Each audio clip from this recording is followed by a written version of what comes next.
Stay tuned for a brief video from Coach Sellers. Good morning, everyone. It's me again.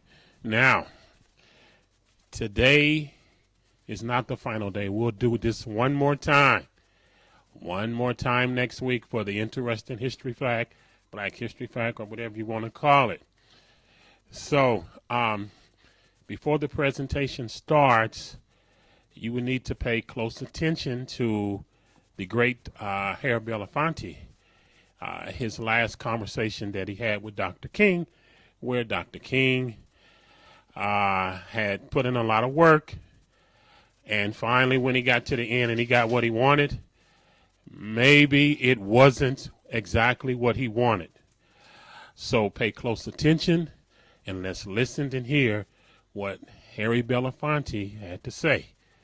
Okay.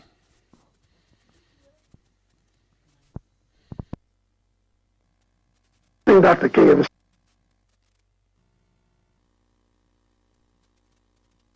a matter of fact, before he was murdered, he was at my home. We had just finished a strategy meeting on the Poor People's Campaign. And he seemed quite agitated after what we thought was a very successful gathering and discussion. And he said to me, I said, what's the matter, Martin? You seem very agitated. He said, well, I am. Because I've come upon a thought, but I don't know how to deal with it this moment. I said, well, what is it?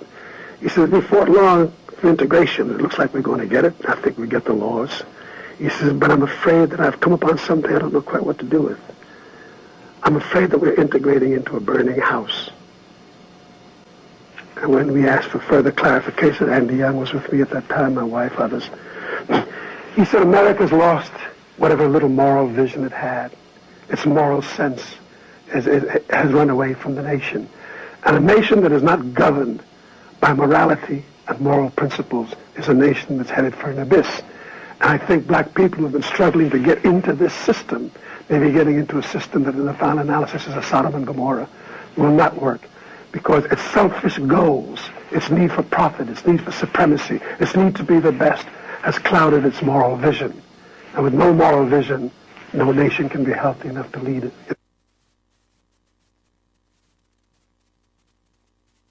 Yeah, that was Harry Belafonte, the late great Harry Belafonte.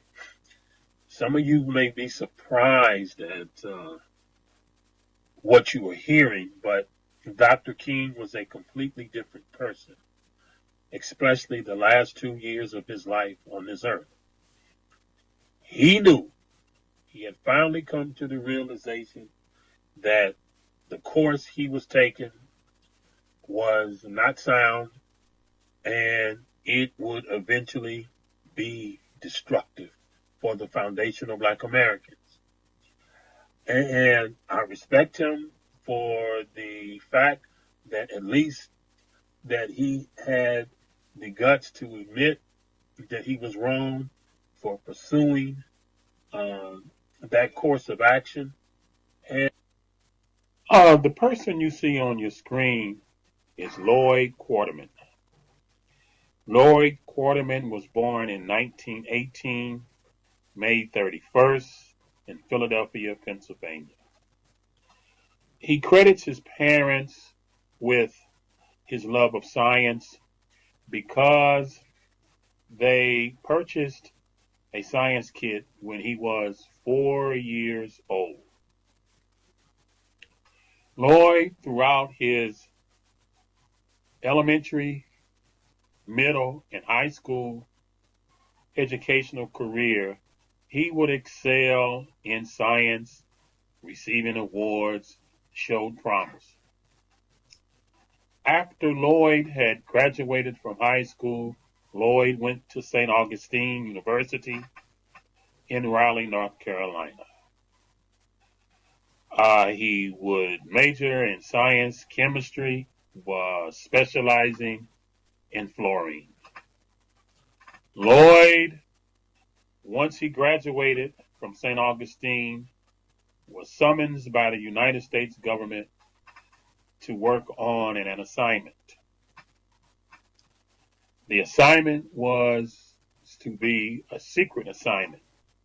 Nevertheless, he completed the assignment, and he was one of the leading scientists on this particular assignment that would be catastrophic to mankind.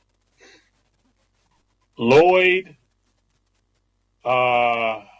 would be remembered in history for this assignment that he worked on.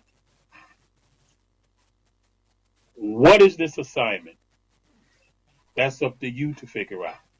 You have to tell me what was the name of the assignment that he was working on, and what was it that they produced while working on this assignment that was so secret.